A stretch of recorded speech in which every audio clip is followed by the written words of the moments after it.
introduce you to probably a familiar face to the industry, underwriting head of accident and health for SHA, Danny Honeyman. Danny has had a passion for making sure her clients' needs were always met. And she joined the industry in 1994 and SHA 12 years ago. And she loves educating her clients on the benefits of employee benefit solutions. So I know you're in good hands today. I'm excited for this topic. And Danny, I'm going to hand over to you so we can ensure we use the most of the hour on what you're bringing us this morning. So thank you and welcome. Fabulous. Thank you so much, Sandra. Thank you so much, Anita, for arranging this. And I know there were a few other people in the audience that made arrangements to make this happen today as well. So very, very big thanks to you as well. Yes, so we're going to kick off, guys, immediately talking about the world of GPA. And the world of employee injuries, as Sandra alluded to. So I'm going to give a very basic overview of the GPA product, benefits, things that you need to know about the product when it comes to employee injuries. I'm going to spend a little bit more time on a value-added service that SHA have recently added to our GPA and stated benefit policies called Employee Injury Assist. I'm going to round it off with a practical discussion about the benefits, sums insured, that type of thing. And then obviously we've got time for a Q&A. There will be documents, guys, following this presentation, which will be sent out by Sandra and Anita. So you don't have to write too much down. If there are any questions along the way, you're welcome to jot them down. And like I said, we'll deal with those after the session has been concluded. The good news is everybody in this forum has clients that employ employees. So all of you have the potential to be brokers in terms of selling GPA or stated benefit policies, because those are the company-owned policies that are taken out by companies on behalf of their employees. It is typical group personal accident, so there has to be an accident resulting in bodily injury in order for the policy to trigger. As you are aware, a few years ago, our policies in our environment, when insurers changed to non-life insurers from the old-fashioned short-term insurers, there were certain changes that resulted in us needing to get rid of any form of illness that was covered under the policies. So it's strictly an accident-only policy. But the good news is if you are a multi-licensed broker and you have life license as well as short-term license, we're very excited to be working with you guys as well, because we have the ability to also plug such a benefit into your group life benefit clients at the same time, where together we can have a synergy between the life and the short-term market to make sure that it is a streamlined employee benefit program that is offered to those clients. So for you guys, you will see that there are some words that we use, the death, the permanent disability, that very much ties in with the benefits available under the group life policies. Just remember, we're non-life, so we are not group life. Our triggers will be slightly different when imposing those particular benefits. When we look at the definition of accident, ours is a very broad definition, partly because we live in South Africa, so we also need to take things like criminal acts into consideration as part of our definition of accident. So if a person is the victim of a criminal act in the form of a home invasion or a car hijacking, as an example, should there be bodily injury, they would be considered a claimant under our policy because that event forms part of our broad definition of accident. Okay, and then obviously we've got our home-based accidents, we've got our injuries on duty, which I will explain to you in a little more detail.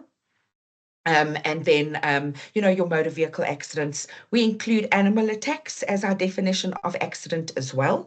We've got a lot of guys, who run game farms, landscaping companies. So we've got to be mindful of the fact that animal attacks are very possible in their business activities. Okay, so broadly speaking, what's most important to remember about a GPA policy is there's got to be bodily injury as a result of a defined accident in order for our policy to trigger.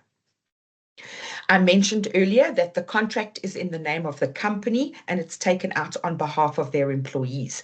Now, employees in our world, we are seeing that definition changing quite regularly. So it's not the old-fashioned permanent employee that is the only employee that can be covered under this policy. It also includes the ability to add in contract workers. Particularly in our industry, guys, we see it often. Somebody retires, but then the company keeps that person in their employ so that there can be this knowledge transfer. They can go out, they can teach the young guys all about that specific line of insurance, as an example. Okay, so those would be your contract workers that we very easily can keep under the policy. It includes casual laborers, your here today, gone tomorrow kind of employee. So that works well where we've got building contracts, informal building contracts. So somebody is building a house and they are wanting to use more informal contract workers to assist with the brickwork, as an example. Okay, so there isn't a human who has a contractual arrangement with an employer that we won't cover under our policy. We may well cover them slightly differently to a permanent employee, where we might restrict some of the covers to lower time periods, as an example, but that's really just to protect the primary policy holder in that particular instance. Our policy also has various what we call basis of cover under which we are able to operate. So the most common basis of cover would be 24-hour. Company takes out a policy and covers their employees on a 24-hour, 365-day a year kind of basis. Okay, so no matter what happens to that employee or when or what they're doing at the time, there would be cover in place for that particular employee. Okay, we then also have occupational hours only, because some companies only want to offer occupational hours only cover to their employees, knowing that they've got the ability to claim portions of those benefits back from COID or FEM or RMA. And that we'll delve into a little bit in more detail on the next slide. But we've got the occupational hours only cover as well.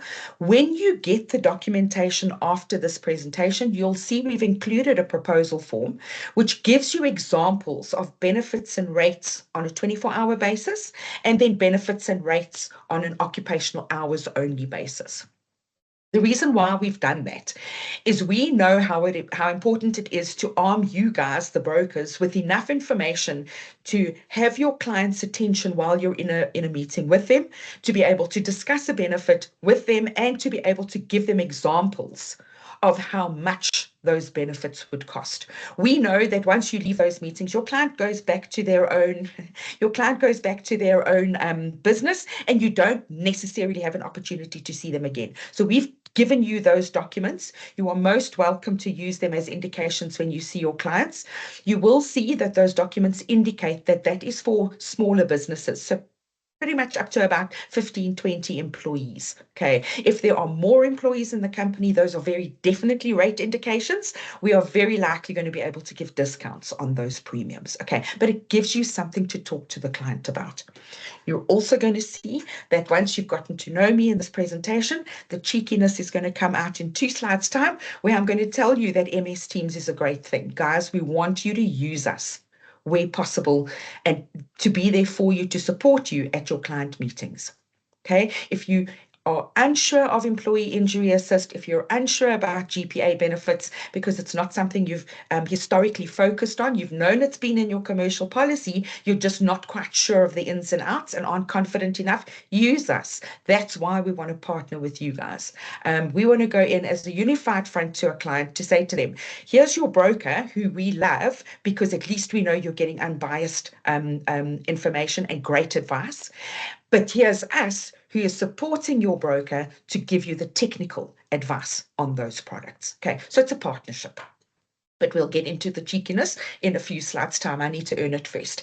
Things that you will see on your policy schedules are any one life limits and any one event limits. Guys, those are predominantly insurer limits that tell your client what the maximum limit is that will be paid for a catastrophe claim under their specific policy. Okay, so double check with the other insurers that you work with, because sometimes it's a policy limit, not necessarily an individual human on the policy limit. So have a look at those. In our case, as SHA, our maximum any one life limit is 20 million. And our maximum event limit is 100 million. Those are the maximums without us needing to get sign off for higher limits. Okay. The reason why those are quite important, it's not going to be important to the smaller businesses, because if a client is taking 100,000 Rand permanent disability as an example on their policy, we know they're never going to reach 20 million in terms of a potential claim. That becomes important on the larger clients where they've got a stated benefit basis in place, which is a percentage of earnings or a multiple of earnings, 3 times annual earnings for a death benefit, as an example. And where those the management or the exco or the senior, the COO or CEO are earning in the millions because they're including bonuses in their definition of annual earnings. That then becomes important to those guys, knowing that the anyone life limit is 20 million. Where it needs to be more, you will see us as insurers, we're going to ask you, what are the top 5 earners' annual earnings based on the definition of earnings? And that again is just an extra butt covering exercise to make sure, hi Pam, to make sure that when we give you the policy with the anyone life limit of 20, that we've made 100% sure that that will be enough for the person who has the highest earnings in the event of a CAT claim. Okay, so we're going to ask lots of questions up front, but really, guys, it's for very valid reasons. If you can get us that info, obviously, you'll have no issues on your policy in the event of there being a claim. That's the whole idea. All policies within the GPA or stated benefit environment also have what is known as automatic extensions. Your clients will choose sums insured for death, permanent disability, temporary disability, and emergency expenses. As insurers, we then have the ability, depending on the type of claim that we get, to add on an automatic extension. Essentially, all that's doing is it's increasing the settlement value come claim time. So a simple example there would be if somebody is permanently paralyzed in a car accident, they will get 100% of their permanent disability benefit, whatever that value may be. As insurer, in our case, this is an SHA value, we will add on 250,000 Rand under our mobility automatic extension, which gets added to the permanent disability and which is primarily added to help the person with those one-off costs. Possibly a prosthetic limb, possibly a wheelchair, possible home modifications. Maybe they've got a step at their back door that needs to be made into a ramp, and possibly car modifications. Because if I become paralyzed in a car accident, I can still continue to do my job. But I would just need to modify my car to bring all my controls to my steering column. And that's a one-off cost that our mobility benefit can assist with.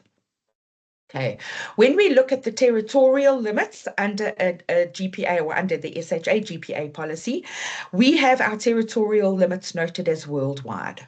All right, so it doesn't matter. We are not liability guys that are going to ask lots of questions about North America. If you've got anybody who does want to go to North America on a holiday or traveling there on business, there's absolutely no problems with that. And sometimes we do want to know about any countries that you're going to that are sanctioned. Deirdre, I'm going to deal with your question now. I think it is being recorded, if I'm not mistaken. Sandra, the session is being recorded. Is that correct? Correct. Yes, we will share things. And that'll be at the end. Okay, perfect. So we've got the North American territories covered. We've got Africa covered. We've got all of the continents covered in terms of our territorial limits. So if you need to go into Africa on business because you're going to be installing wind turbines to help with renewable energy, absolutely fantastic. You are covered in that area in the event of anything going wrong, both from a policy perspective and an injury on duty perspective. Okay. We are, guys, going to ask questions, though. If we do have people saying to us, listen, we are a small company and we just need to know if you would cover people going to Afghanistan. We are going to ask what the nature of the business in Afghanistan is. If it comes back as security services, we are probably going to have a lot more questions. Again, though, if it's sustainable farming to help build up a country, we would probably have less questions. Again, this just leads onto what I was mentioning earlier, or leads from what I was mentioning earlier about asking a lot of questions up front, because we don't want you guys to get the flack come claim time and then suddenly, as insurer, we are asking questions. We want to know everything up front so that at claim time, it's smooth sailing. All right. We don't have a declinature list of business. I think that's quite important. Dave, who you'll also know, and myself, we've been in the industry for far too many years for these faces.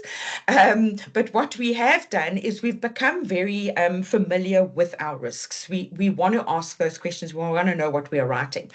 So we believe that with our years of experience or decades of experience, we don't need to have a declinature list, because we are comfortable that we will be able to underwrite any risk presented to us as long as it's within reason. I mean, there will be certain times, guys, where we are going to say, look, it's outside of our appetite, and that would be security services going into Afghanistan as an example. Okay, but that would then be on a referral risk basis.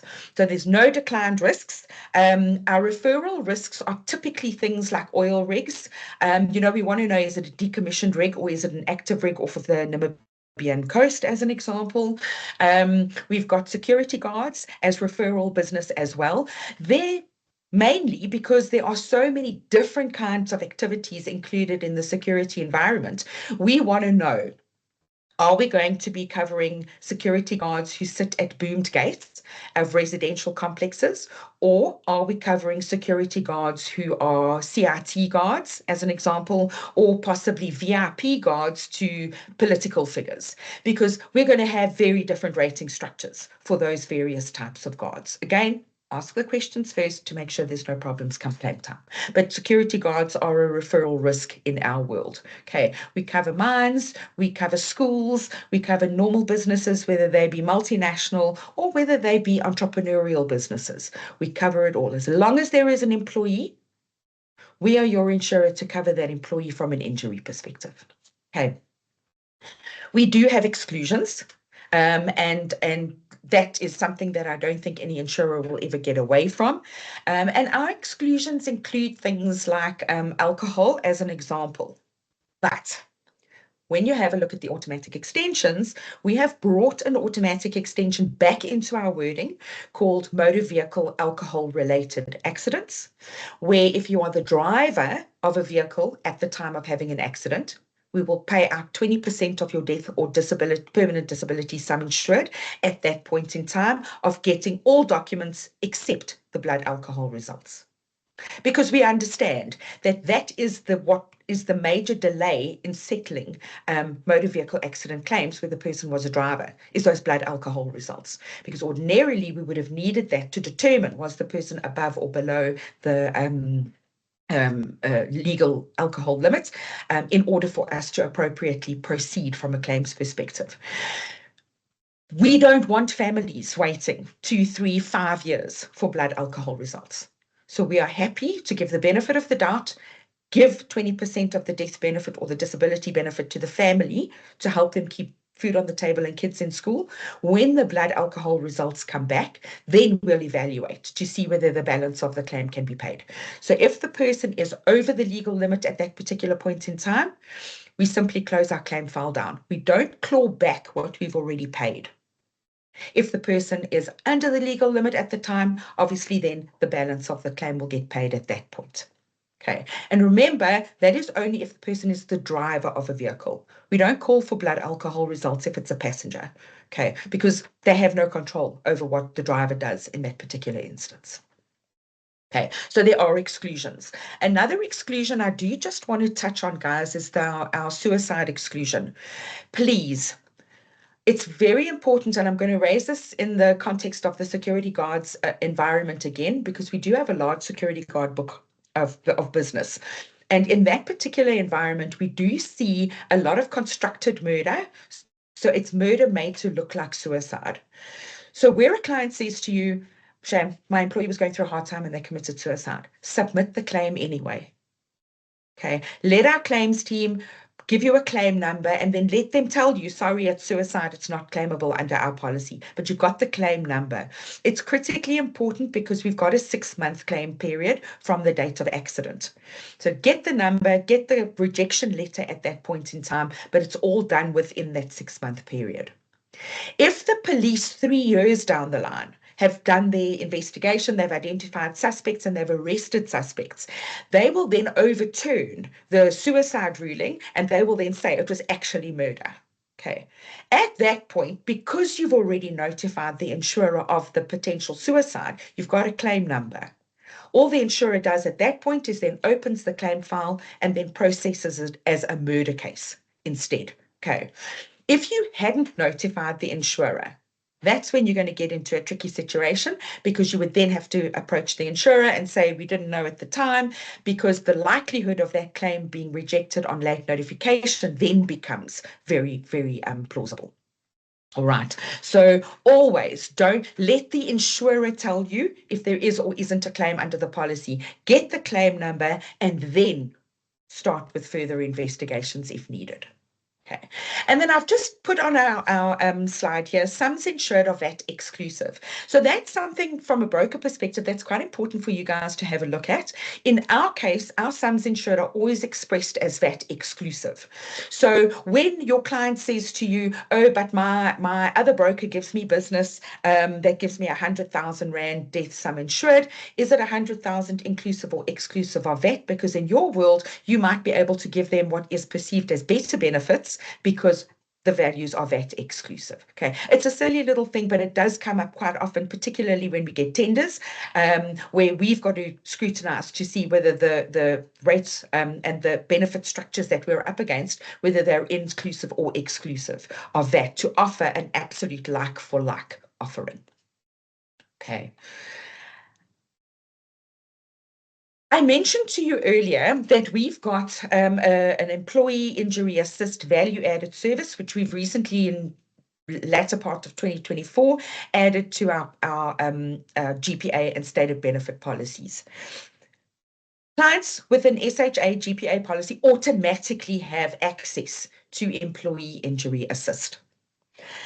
The one thing that would be a great door opener for you guys when talking to your clients is who deals with the COID claims and how excellent is the experience in terms of dealing with COID claims. And now's a good time to ask the question, guys, because it's also annual return of earnings time.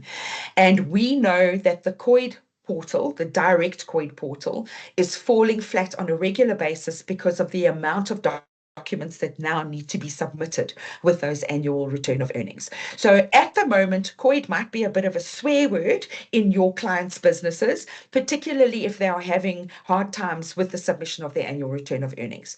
And that's just one thing that they've got to do once a year. It's not the actual claims that need to get dealt with as and when they occur. So the reason why we've partnered with Employee Injury Assist, it is run by a financial services business called Senna Financial Services.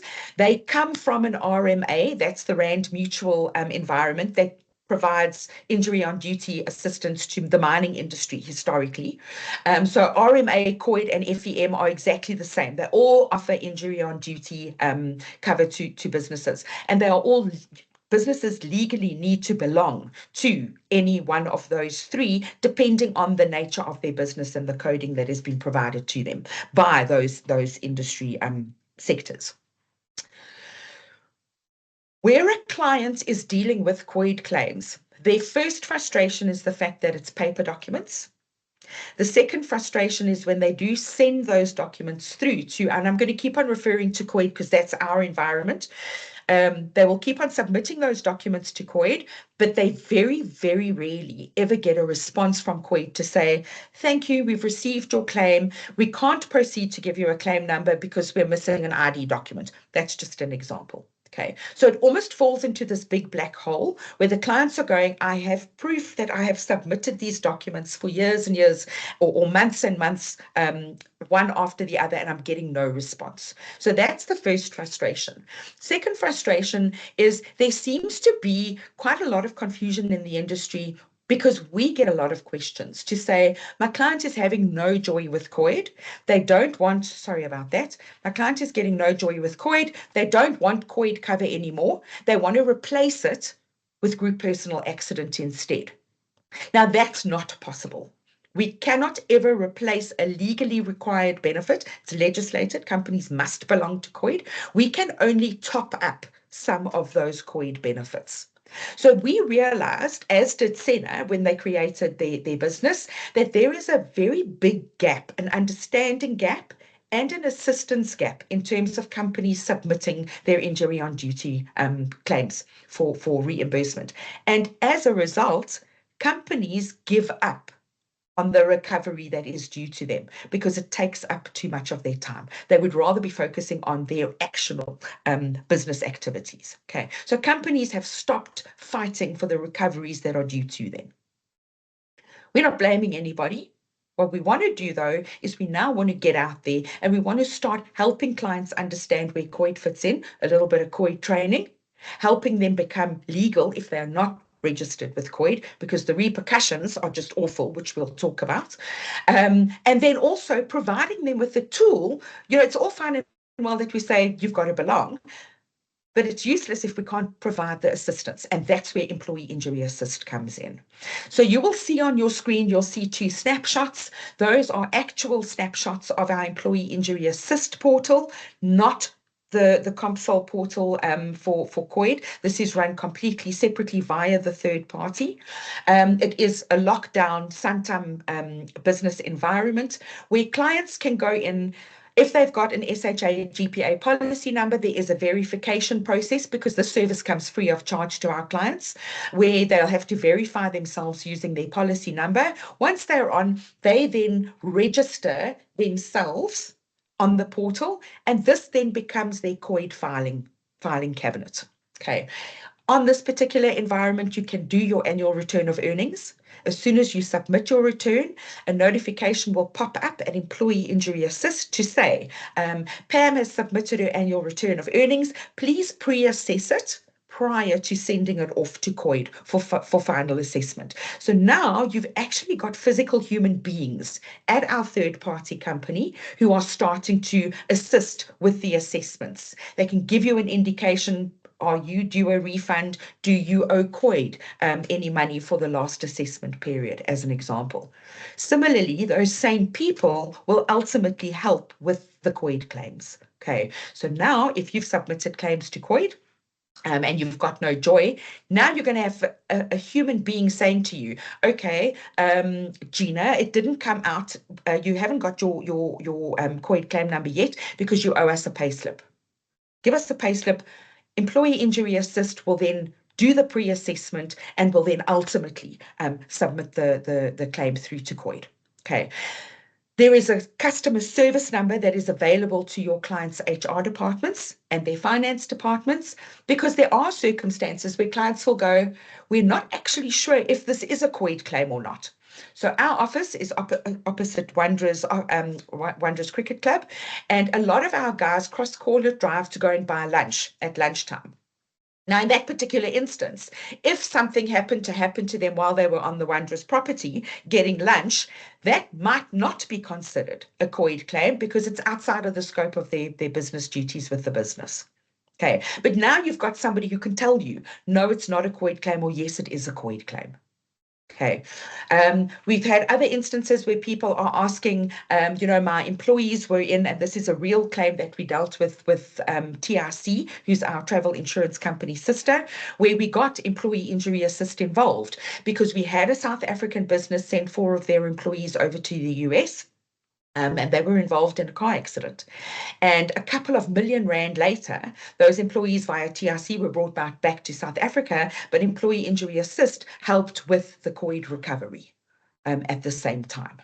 Okay, so these are things that we don't expect you to know anything about because it's really not It's never ever been included in the past with insurance, other than insurers to say to you, where it's a COID claim, you can't claim it from our policy as well, under certain circumstances. So now we're wanting to arm people and use what we've learned and use our sister company to meet with you and your clients to help them get registered. You will see in the documents, I know that I said that this is free as part of our policy, and I have had people go, yeah, you've probably just built it into your GPA premium. So to give you an example, if we're looking at injury on duty cover only, and we're looking at 50,000 Rand death and 50,000 Rand permanent disability, that would look for a small company of 15 people, you're probably looking at a premium of 3 Rand per person per annum. Okay, it's really a free service. Okay, and it's something we want people to use. All right. We do have the ability to organize MS Teams meetings with our partner company and your client to walk the client through the registration on the portal process. There is a little bit of admin that the client will be required to do up front, guys, but that's only because they're technically allowing a third party to deal with their injury on duty claim. Okay, so there will be documents that need to be housed on the portal so that your client doesn't get bothered every 5 minutes to give a company address or banking details or whatever the case might be. But we're happy to talk you through that process. This could also be a fabulous marketing tool for you guys, where you go into clients and you say to them, I'm here to speak to you about your GPA, but that links directly in with your COID. So let's talk about your COID experience first, and then take it from there. Okay, again, you'll see in a slide or two's time, we are offering ourselves, our physical selves, to join you online at these client meetings to have these discussions with your clients. Something that's also very important is this particular service is now going to give your clients a 24-hour emergency medical line. So it caters for security guards who work in shifts, mines who work in shifts. It caters for our normal old-fashioned office hours. It caters for all of that. But what this does is, if there is an injury on duty and your employer phones this particular emergency line to say, we've had an injury on duty, dispatch an ambulance. That ambulance will collect the injured employee and take them to what we're calling a COID-friendly hospital. People who Employee Injury Assist have already contracted with, who know about the services, who understand the recovery process in terms of the recovery of COID claim, and who are happy to treat the patients as injury on duty patients without needing a deposit upfront. Okay, we have unfortunately seen in certain cases where hospitals have said, if it's an injury on duty patient, drive past our reception, please, and take the patient to another hospital. Okay, we're cutting away all of that, and we're now dealing with hospitals. And I mean, all the hospital groups are on, so it's not a matter of being in a small area where there isn't a hospital on the list. In that case, because you phoned the emergency line, a human will phone the hospital, explain the process, and will allow your employee to get into hospital for immediate treatment without the company needing to pay any deposits. And those deposits, guys, that they're not cast in stone, because it's not a value that has been agreed within the Council for Medical Schemes or within the COID environment. Those values are literally just 200,000 Rand for a broken tib fib. If you can't pay it, take your claimant elsewhere. Okay. Because of those deposits that are sometimes required up front, what we find clients are doing is using their medical aid numbers to get into hospital. Okay. And it's clever because you will immediately get the access. If you're a Discovery client like I am, you'll immediately get into the hospital. You'll get the emergency treatment that you need. I would have already filled in all of those details where I'm saying my medical aid is going to take care of all of these costs. There's a tiny little line under that says, if by chance your medical aid doesn't take care of those costs, who can we bill? And what do we all do? We ultimately put ourselves down as that person. The problem is we are all governed by legislation that says we can't pay costs that are recoverable from COID, because that's COID's responsibility.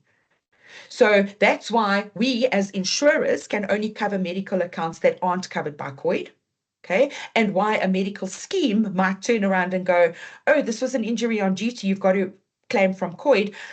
We can't fight the fight with COID, so what we're going to do is we're just going to reverse all of those accounts that we've already approved for payment. Okay, and who becomes responsible for those accounts? Us. Okay, so you're recovering from your broken arm, but there's a very strong possibility that you might need to go in for a cardiac check once you see how expensive those bills actually can tally up to. Okay, so we don't want that. So don't use your medical aid numbers for any injury on duty. Rather just phone the emergency line, let them take care of that admission into hospital, and then ultimately get the ball rolling in terms of getting the claim started with regard to COID. The bonus with the SHA arrangement with Employee Injury Assist is we are always talking to one another. Okay, so we know when there is a person who has been admitted via the emergency line, and we can ultimately open a claim on our side. So it's a smoother process for clients as well. I'm going to jump onto the claim, to the actual benefits now, because this is going to be a nice little reminder of when COID, or if it's an injury on duty, how our benefits pay. Okay, so let's pretend that our policyholder has a 24-hour policy. So it doesn't matter what they're doing. They are covered under our policy.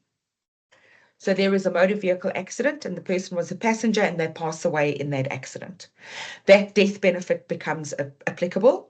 If they were driving, they're a sales rep for a company, or a driver of a courier van, and they are killed on the roads, they also have a COID claim.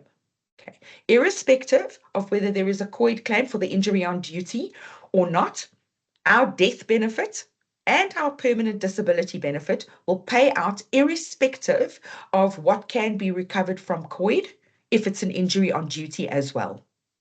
Okay, so death and permanent disability pay out our lump sums irrespective of the recovery from COID. And the reason for that is, in some cases, depending on what the person earns, their permanent disability benefit might end up being like a monthly pension paid by COID.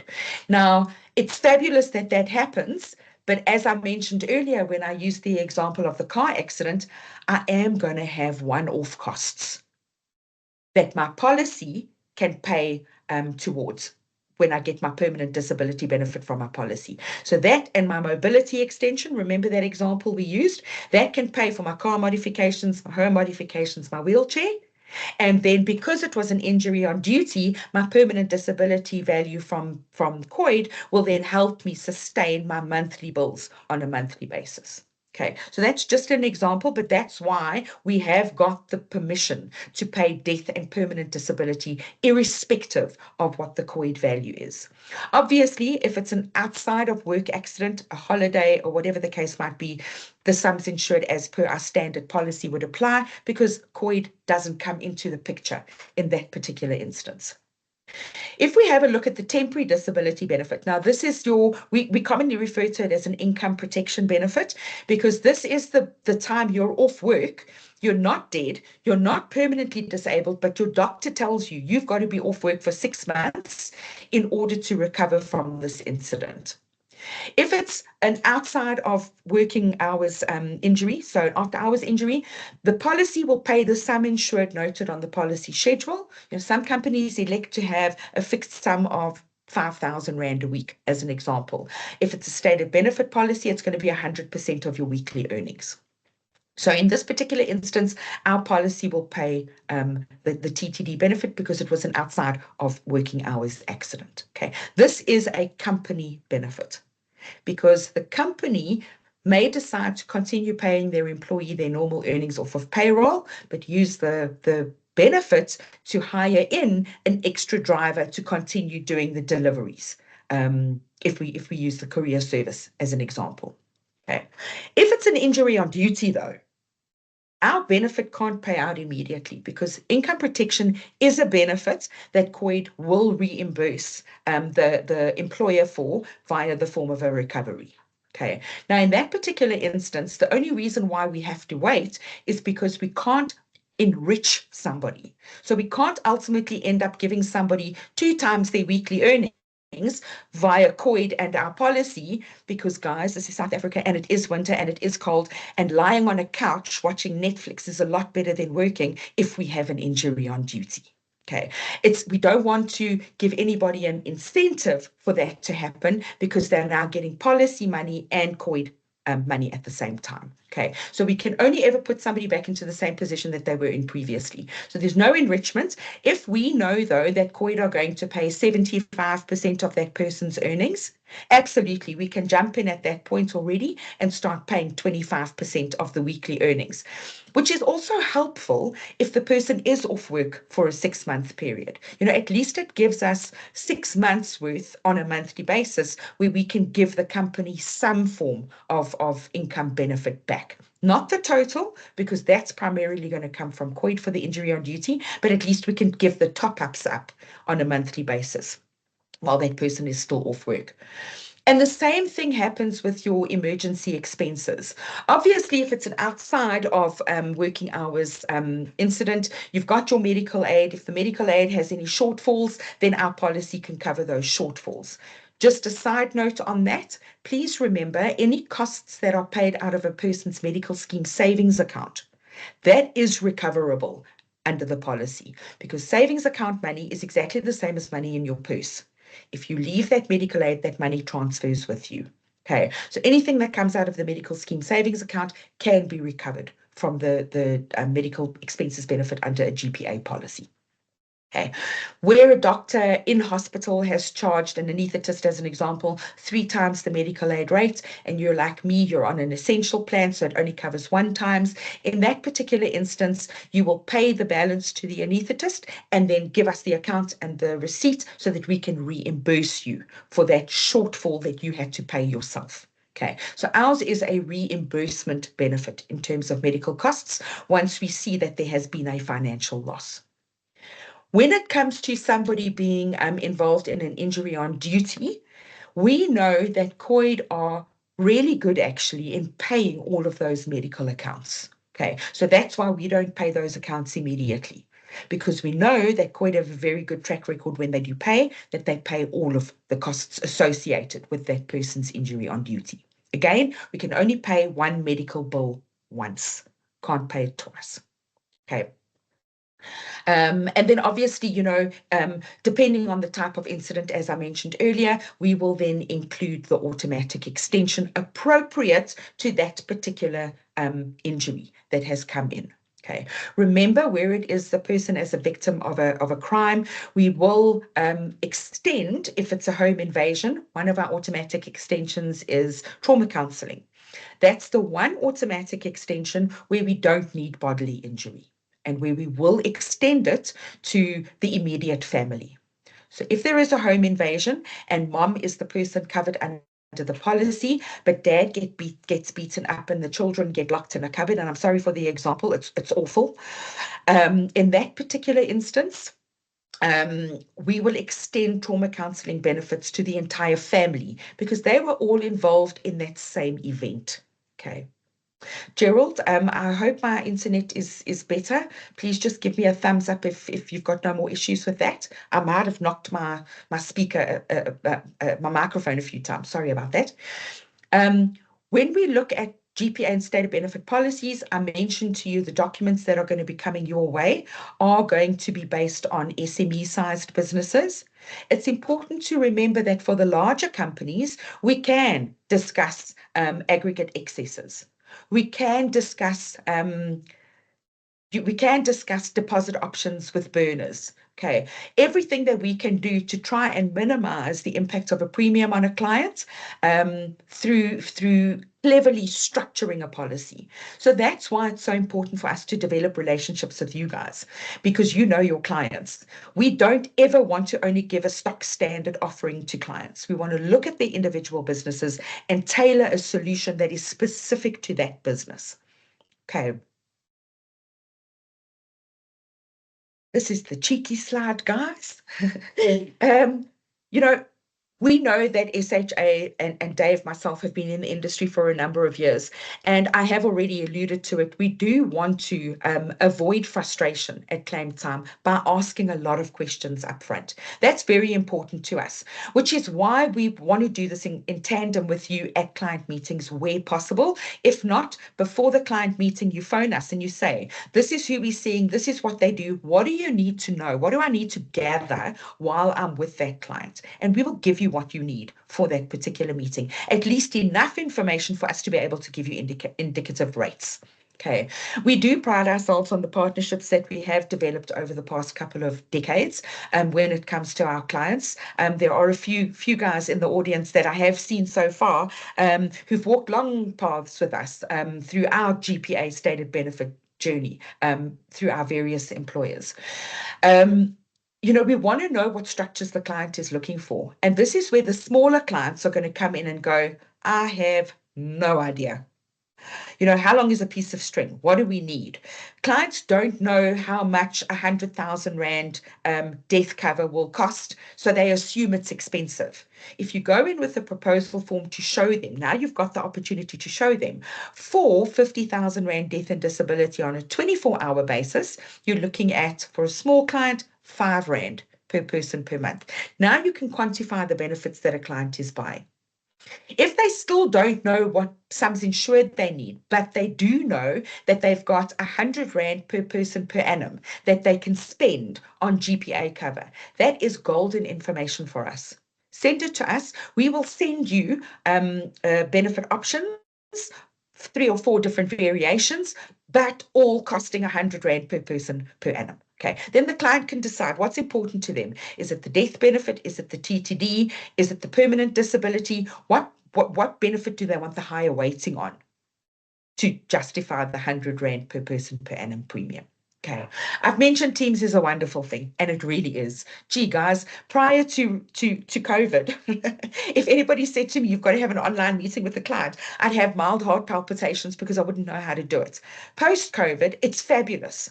I can be in Namibia, Western Cape, Durban, and Joburg meetings all in the same day. Okay, and it's great for you guys to invite us into your client meetings via Teams as well, because when we've said our say, you can push the red button, kick us off the meeting, and continue with your commercial discussion. Okay, so we are keen. The only thing we ask is please don't phone us 5 minutes before, because we may already have meetings in our diaries, which is going to make us saying to you, sorry, I can't attend, sound pretty awful. So, and take us up on it. We've got lots of brokers that we can give as references who have taken us into their client meetings and who've had fabulous outcomes as a result. You guys have to know 50, 100 classes of insurance. All we've got to be good at is one. Okay, use us where you need us. We're going to be there for you. Okay. And then honestly, I know it sounds like a bit of a cliche, but we really do want to make a difference to the individual humans. I said it yesterday, and it's a terrible thing. And I mean, no disrespect to motor insurers who cover tires who hit potholes, but you can replace the tire that hits a pothole. I've always been in an industry where I'm dealing with human bodies. So I want to know that I can help you get a prosthetic arm that doesn't change your quality of life because we've got the right covers in place for you. That's important to us. And we really do want to make a difference in people's lives. Okay, guys, I have kept this as short and sweet, and I know it was a lot in a very short space of time. So part of the pack that you will be getting is a frequently asked questions document on the GPA benefits itself. So that's going to discuss the GPA benefits. You've got the proposal form, and then what I'll do after this session is I'm going to pop into this session's chat a frequently asked questions document on COID specifically, which will give you information on what is a COID claim, what isn't qualifying as a COID claim, etc. Okay, so once you've digested it, you're very welcome to give me a call to run through anything that we've discussed to clarify, because now it might make perfect sense to you, but you will see that when somebody says to you, remember when Danny said in that meeting X, Y, and Z, what did she say the answer was if my client had this kind of accident? And then you go, oh, flip, well, it wasn't discussed in that context. Now I don't know what the answer is. Okay, give us a shout. We're happy to help you wherever we can. Fantastic, Danny. Thank you so much. I know we've got a little bit of time. I don't know, perhaps if we want to touch on the one question on Paul, who is actually the vice chair of our Protea branch that is hosting this event, Yes. has put in here. She came a little bit late, but I think you can perhaps read that. I don't want to have to read it out for you. I have gone to it. Yes, Okay, thank you. perfect. Okay, so Paul has asked 3 questions. I'm just going to quickly repeat them in case somebody hasn't found it in the chat yet. Is there a minimum number of employees to start cover? Our answer as SHA is no. We've got a lot of people who leave the industry, or architects who leave architectural firms after they've retired and they still want to practice architecture from home. He is his own boss. We're happy to put him under the policy. Okay, so Paul, no, we are happy to start a policy with one employee. As a result of us bringing COID in, we've also removed our minimum annual premium. So if the minimum annual premium ends up being 500 Rand a year, we're happy to issue a policy for 500 Rand a year. Okay, next question is there an exclusion to employees who are foreigners? No, as long as all of their paperwork is up to date and valid. We're very happy to keep foreign nationals on policies as long as they are operating on a legal basis. And then are there industries that are excluded, such as abattoirs, security companies, waste management companies? And Paul, we did discuss this. I know you said you were late. I'm happy to touch on it again because it's a great point. We're very happy we don't have a declinature list. We will just write the security companies as an example, once we know what type of services they offer. So we consider security companies referral businesses. Okay, where we're going to ask a lot of questions. Abattoirs, we've already got a couple of those on our books, and some of them are religious abattoirs as well. Happy to cover abattoirs. Okay, we just want to know that it is an abattoir, obviously, because we've got to take into consideration the types of machinery and possibility of animal attacks occurring at the same time. Okay, and then the same goes for waste management companies. Very happy to cover waste management companies. Guys, we also cover SOEs, we cover private companies. SOEs, just check when you're looking at your COID component, because there are some state-owned entities that are exempt from COID. And in that case, we would just need a copy of the exemption letter so that we can underwrite our GPA policy to cater for all injuries being payable from our policy, whether it's an injury on duty or not. But again, those are questions we'll ask at underwriting stage. Okay. One more question in there. Shall we cover magtes, which came in students? Can they be covered from the university perspective? Magda, absolutely. Thanks for the question. They absolutely can. We do have quite a number of universities on our book at the moment. So the universities, and the same would apply to scholars and at school, whether it be kindergarten or creche, primary or high school, they all get covered under what we call a basis of cover being whilst participating in activities on behalf of that university or school. When they go home to their parents, they are no longer in the care, custody, and control of that education facility, and therefore are no longer the education facility's problem, should anything happen. Okay, where there are hostels involved, we just want to know of that school or education facility, how many students, and of those students, how many of them are hostel dwellers.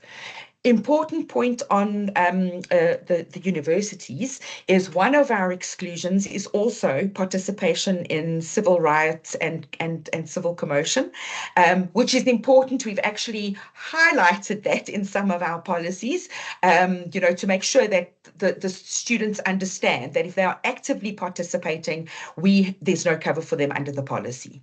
If you are trying to get away from an active scene and by chance you get tripped or hit with a projectile of some sort, you are an innocent bystander getting away, that's a completely different story. There you're the victim of a criminal activity and you are now going to be covered under the policy. I see Lisa on that note has also asked whether learners will be covered away from the premises, camps, workshops, etc. Absolutely, Lisa, thanks for that question. That the nice thing there is we cover all scholars under a school policy. So we never have any form of anti-selection, which is fabulous because now we don't need the schools to tell us when they've got a camp, which kids are going on the camp, because that is such an admin nightmare. And if somebody forgets to send in the list of pupils on the camp, and the bus has already departed, that can become quite tricky at claim time if there is an incident and a pupil isn't named. Okay, and I know that at the last minute, pupil names can change. When I was in Standard 4, I was supposed to go on leadership camp and my stupid appendix burst instead. So I was, on that Friday, I was replaced with somebody else. So I understand exactly how that works. But yes, if we've got all scholars, as long as the pupils are in the care, custody and control of the school, they can be at the zoo, they can be at a leadership camp, they can be at a sporting event at the school next door. They are covered under the policy. That's fantastic. Danny, thank you for that.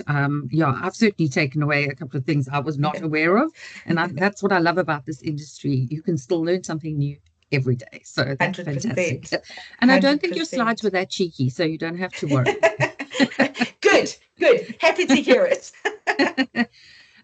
So yes, this is just a big thank you to yourself and the SHA team for being a sponsor with the FIA, working alongside us and being willing to come and share some of what's happening in the industry, what's new, what to look out for. We so appreciate that. So a big thank you to you and your team. Absolutely. And to Anita as well, that has taken on the task of assisting with the Rand Region Wellness Peoples on maternity leave. Thank you so much to her for her work in the background. And then, as Dania said, she's provided us with quite an extensive sort of outline of what she shared today in a bit more detail, which we'll send on to all of you as the attendees today as well. So, yeah. Anita, anything from your side? Yeah, I would also just say thank you so much, Danny. It was really very informative session. Thank you so much. And also thank you to you, Sandra, all the way from the cold Cape Town there. All of the best for the weekend. So thank you so much. And also to the attendees today. Thank you for your time. Yeah, thanks everyone. And everyone traveling to Sun City next week, drive safe, have an absolute blast and get home safe. Thank you. Thanks. Thank you so much. Thank you, everybody. Enjoy the rest of your day. Thanks, everyone. Thanks, Take everybody. care. Thank you. Thanks, Danny. Bye. Thanks, everybody. Thanks, guys. Bye.